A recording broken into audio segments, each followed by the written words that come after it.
Welcome to the Dissenter and the Disciple. I'm Eller, the disciple. I'm Tally, the dissenter. We are having a special Thanksgiving episode because I think it's important to talk about the reality of a lot of different things. First of all, we want to acknowledge the reality of Thanksgiving, which in many ways is a holiday that celebrates colonialism. And given the situation in Gaza right now, I think it's important to talk about colonialism and the long term impacts that these have on.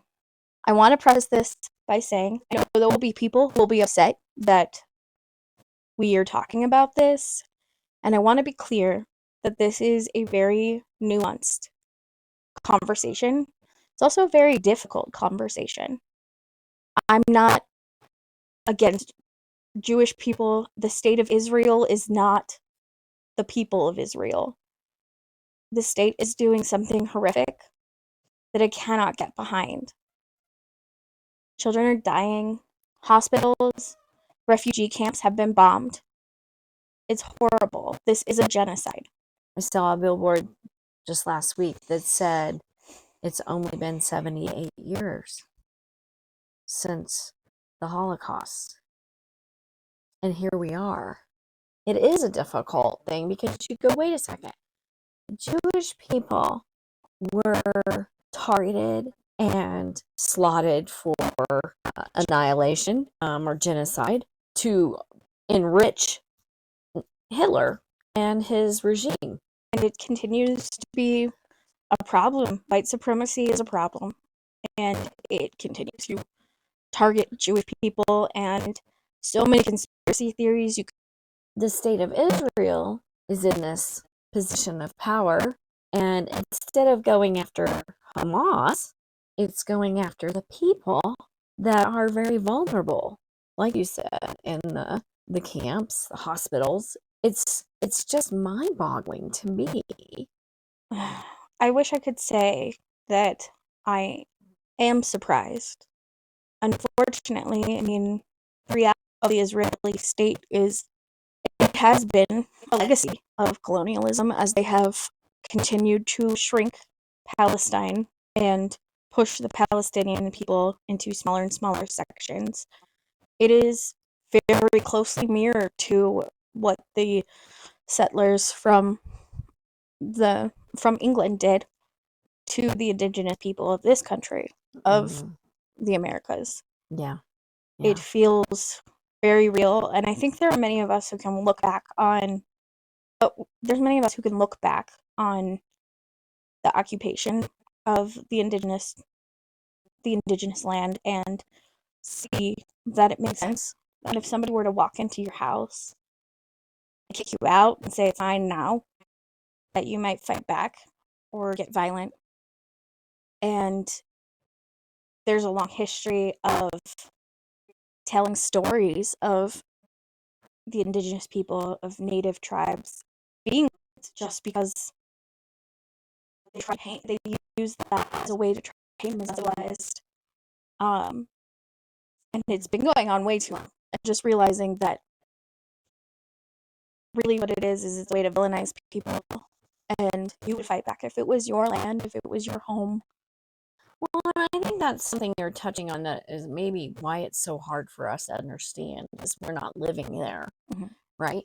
And it's not our house that somebody has come into and said, you know, I used to live here and I want to live here again. So I'm going to take, you know, my ancestors were here before your ancestors, and so I'm going to take your land. Or in the case of colonialism in the United States, it was might was right, right? We had the guns, we had the wherewithal, and we were not going to stop. Well, in Palestine and Israel, I would say that it's more religious. They are using the religion of this is a promised land to us, so therefore we're going to take it. I think the state has used that. Well, in our history, it was manifest destiny. At some point, we've got to figure out how to be civilized, right? Or, I mean, I feel like some of the things that are happening in the United States are a step in the right direction. We've got miles to go to make it right. I recently learned about a area that's right near the border, and there's tribal land that's part of that, near that border as well. The tribe is obliged to follow border patrol rules, even though it's tribal lands. And I thought that was quite interesting. Like, oh, it's such a mess. And at the heart of all of it is capitalism and entitlement and greed, lack of empathy, yeah, inability to see each other as humans. Mm-hmm. And if we were there, we would be getting the real story. But because we're far away, I think it's easy just to check out. And you had sent me some videos, and I wasn't apprised of everything on. I knew it wasn't great. My faith community had been talking a bit about some of the things. I had seen the maps of how the occupation in Palestine had changed over the several years, decades. While I don't want people to participate in like doom scrolling, getting very doom and gloom about things, I do want you to try and listen to some of the stories. I will find what I can and put some here at the end of the video just to give you some of that space. Yeah, and maybe that's really what we're after, is people getting at least interested enough to learn a bit about it, to understand more than the sound bites that you get on the news channels, the main 9 news, because they have an agenda. And to understand that the Holocaust was wrong, and I will never stand for that. Again, that does not give the state of Israel carte blanche to kill these people, to commit a genocide. Because I think that's the piece we have to really keep in mind. Is just because you've been oppressed or been a victim doesn't mean you get to be the perpetrator. Oppressor. Yeah. So I think that's a big piece. And I really do hope that both sides could. I saw that Biden and some other groups are talking about a pause, not necessarily a ceasefire. Apparently, there was some fallout with that, because lots of people in the United States want a ceasefire, but Biden is apparently not on board. But maybe he'll start listening when you've got that kind of statistics that want it to actually get on board, because these people elected you. You need to be listening. I want to encourage people who are feeling confused because they want to be supportive of the Jewish people. I want you to think of where you were, heard about 9/11 and that attack, and realize that many more people, more Palestinian people, are dead today than were killed in the attacks of 9/11. And realize that we had, as a nation, a very bloodthirsty approach to how we were responding to that. So if you can imagine the aftermath of that led to the longest war in the United States history. It's still going on. Yes. I want you to think about how you would feel if you had just seen a hospital with people in your neighborhood, your family. If you had seen it and watched people die, and I want you to think about how you might feel if you had been occupied for a long time with no threats, or with threats of your life, and not knowing when it be the day, and you're just trying to get by day by day, and in the meantime a terrorist organization has taken over, the day-to-day stuff, and of course is retaliating. There's the part of me that understands why Hamas exists. I'm not going to say that it's okay by any means. I don't believe in terrorism. I just understand why it exists. I also know that the Palestinian people are not Hamas. And just like the Jewish people are not the state of Israel. Well, and I'm glad you mentioned about this, because I think the easiest thing for me to think of when you were talking is thinking about a hospital. There's a children's hospital really close to us, not far. And imagining that hospital being bombed, that would just rip me out, rip my heart out. And maybe in that hospital, there's people that don't believe things I believe, or, you know, there's children of white supremacists in the hospital. Doesn't matter, those are children. To have empathy. The other thing is maybe have some awareness of your own emotions, because I understand that in the US we're having folks attack people that are maybe Palestinian, and because they're mad at the Hamas. I think we've had some just potential cases where somebody, there was a boy that was killed, and his mother was hurt. Somebody was mad because they were Palestinian, and that happened in Chicago. I saw that story, but it's not the only one out there. I have Palestinian passing, and that one I actually stopped and read. Who are the people around you? How are they handling this?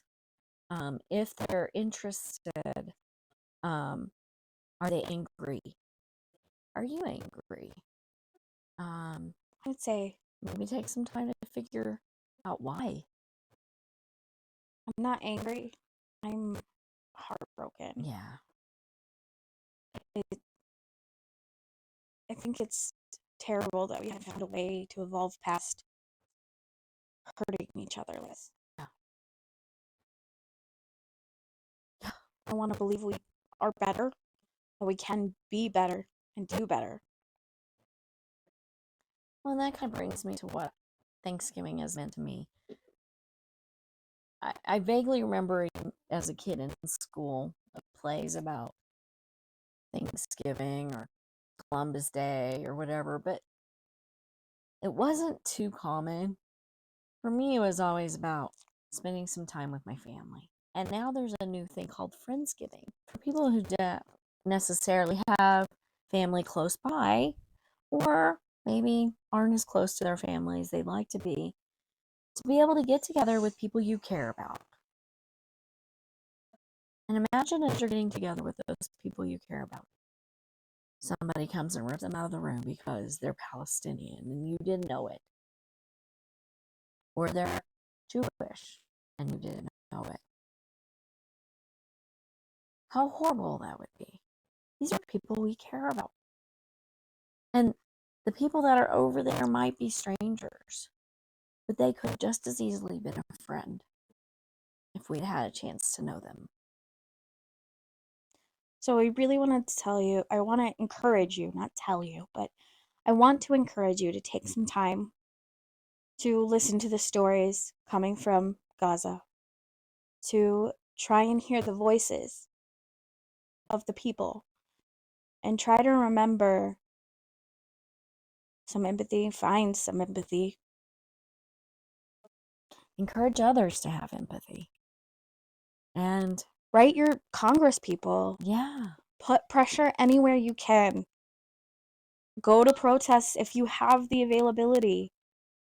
I just want to encourage everyone to try and stand up for what is right here. The Holocaust Museum has the logo, the saying, "Never again." Mm-hmm.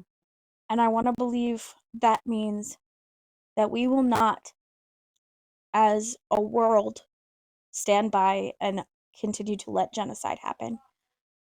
Jewish genocide, Palestinian genocide, any of that. We have to be better. Yeah. So whatever you're facing, please know we're rooting for you as you grow in empathy and knowledge, that you have support and strength to make your corner of the world a better place every day in little and big ways. Thank you for watching, and I hope you do have a good holiday, and you hold the people that you love close to you, and be grateful for every moment that you have of peace. Bye. Maybe 10, 15 years ago, a lot of Israelis were not so ardent Zionists. That they've become more ardent. I was brainwashed as a youngster. I was a Zionist. I was proud of Israel. I had to, educate myself. Someone suggested I read a book. I don't remember now what it was, but it told about Shaba and Shatila, and and other things about what was happening, and I realized that I can't be a Zionist. No way. It's such an injustice, such cruelty, such extortion. I mean, the Holocaust was real, and anti-Semitism is real, but it doesn't give the Jews the right to then be the oppressor. It breaks my heart.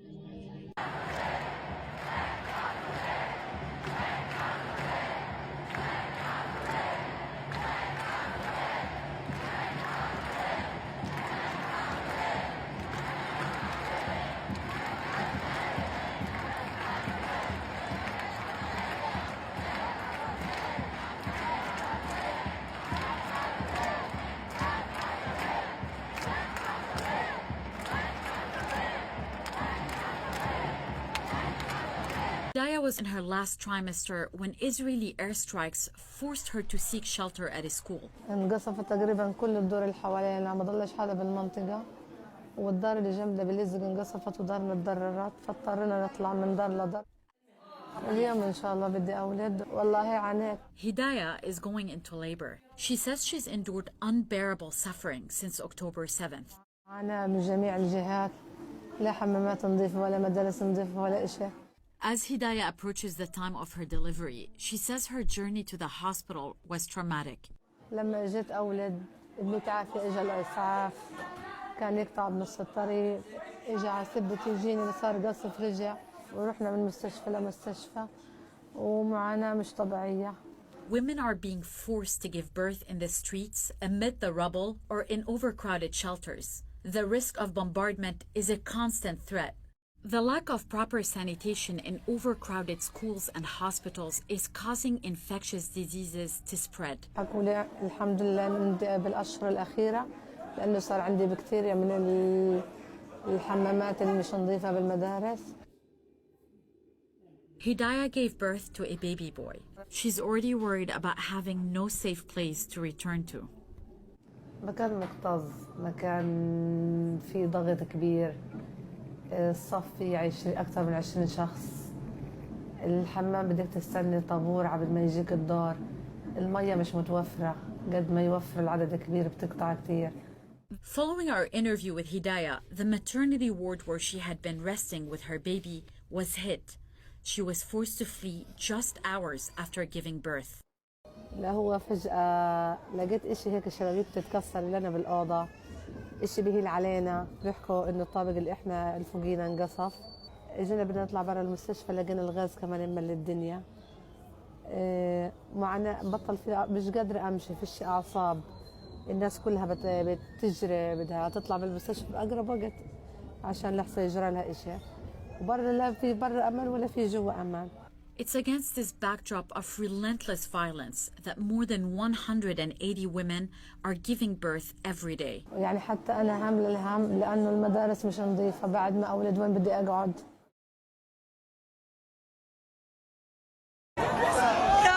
يا رب they bombed the door of the hospital. They bombed. I've been there before 2 minutes. It's a massacre. Thousands of people are out. Thousands of people. Thousands. All of these people lost their homes. They are evacuating to Shifa. They are sitting outside because there is no places in Shifa. They bombed the place outside. They bombed the door. I've been there just before 2 minutes. It could be me.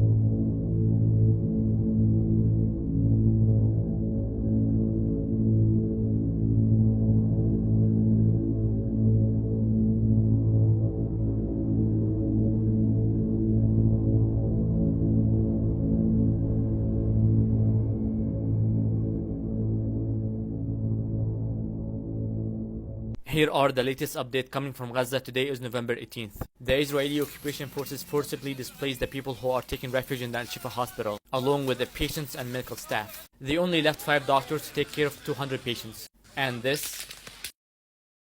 Now, the Israeli occupation forces terrorize Palestinians who are taking the safe route to the south. A United Nations school in northern Gaza was targeted this morning by an Israeli airstrike, killing 200 Palestinians taking refuge. And I'm not going to be able to show any footage because how gruesome it was. This scene is of a doctor whom his father was taking refuge in the United Nations school, in which he was shocked that his father was one of the victims of the airstrike.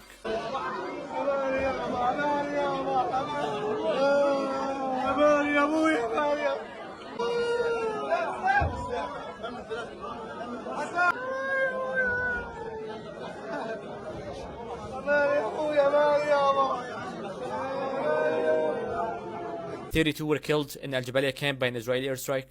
Khan Yunis in the south of Gaza was also targeted, killing 15. ربنا يخفف ويصبر على أهلنا في غزة يا رب آمين آمين آمين. It is not the difference of religions which is causing this conflict. The state of Israel does not represent all Jews and certainly does not represent the Jewish religion. According to Jewish religion, all of this is criminal. All of this is forbidden. Basics of Jewish belief teaches that Jews are in a divinely decreed exile. We are even forbidden to create a sovereignty for ourselves. But especially when this is by killing, stealing, oppressing an entire people. This is not only criminal according to international law. This is a true violation of Judaism. And still, those people who choose not to follow Judaism misuse that very same religion to justify all those crimes forbidden in Judaism. The root cause is this criminal occupation which is oppressing an entire people. We have to end this occupation in its entirety. If people will ask me my advice, the leaders of Israel should wake up tomorrow morning and step out of the Knesset and return the land back to indigenous population.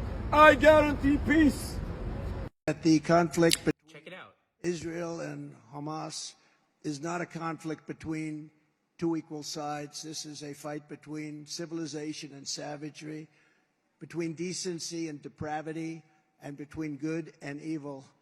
There is no comparison between a group that worships death and a group that cherishes life and cherishes our nation. Every single life that is lost in this conflict is on the shoulders of Hamas, Hamas alone. It's Hamas alone. And I think you have to really add in the word Iran. Iran. People don't want to talk about it. There can be no sympathy, no excuses, and no escape from these monsters, and we will do what has to be done. We will fully support the Israelis in their mission to ensure that Hamas is decimated and these atrocities will be avenged. They will be avenged. In many ways, they'll be avenged. I think even beyond what you're thinking about. Joe Biden's weakness caused the attack on Israel, pure weakness and incompetence. Everywhere he goes, Biden's weakness provokes war and death because, as history shows, evil only respects one thing, unyielding strength. You've got to be strong, otherwise they're going to be taking over and they're going to be doing things that you wouldn't even believe. When I'm back in the White House, America's enemies will now once again, and they're going to know it, that if you try to kill our citizens, we will kill you. We will kill you. They dropped the gas to evacuate us, to lead us to go outside Gaza. By the way, this morning, after cutting off the internet, cutting off the connections and cutting everything, they dropped posts from the sky, paper posts, telling people that they have to evacuate. This is their last chance to go to the south. They have to evacuate to the south, walking without using any vehicle. It's planned. This is genocide. This is the whole elements of genocide. Making people strive, no food, no water, white phosphorus, and then go out. All Gaza citizens are just preparing themselves to leave, and no one has a place right now. We're just going. If you have a car, just run. No one knows where we're going, but we're all evacuating. So as you can see, we're all preparing ourselves to leave the house. All my neighbors have left the neighborhood. No one is left but us, and we're ready to run. Where? No one has any idea. I'm done. I can't do anything. There's no house. There's no water. There's no food. There's nothing. Am I going crazy? I don't know. I may be going crazy. I don't know. I don't know anymore. Please. Oh my God. We're pleading. We're pleading and we're pleading. Stop this. I'm not mature yet. I'm a child. I'm a child. For God's sake. I'm a child. Ashan Allah ya Allah. Ya Rab, welcome. Where is the Arab ward? Where is the Islamic ward? Where are the people? Oh, we're crying and we're crying. We don't know what's going to happen anymore. How am I gonna live knowing that my brother's going to be a martyr soon? How am I gonna live thinking that my brother could die before me when he's younger than me? I don't want that to happen. I don't want to be a martyr because of the bombing. I want my family to know I've been killed. I want them to see that I was killed, so the world knows they are selfish. I don't understand. Please stop this.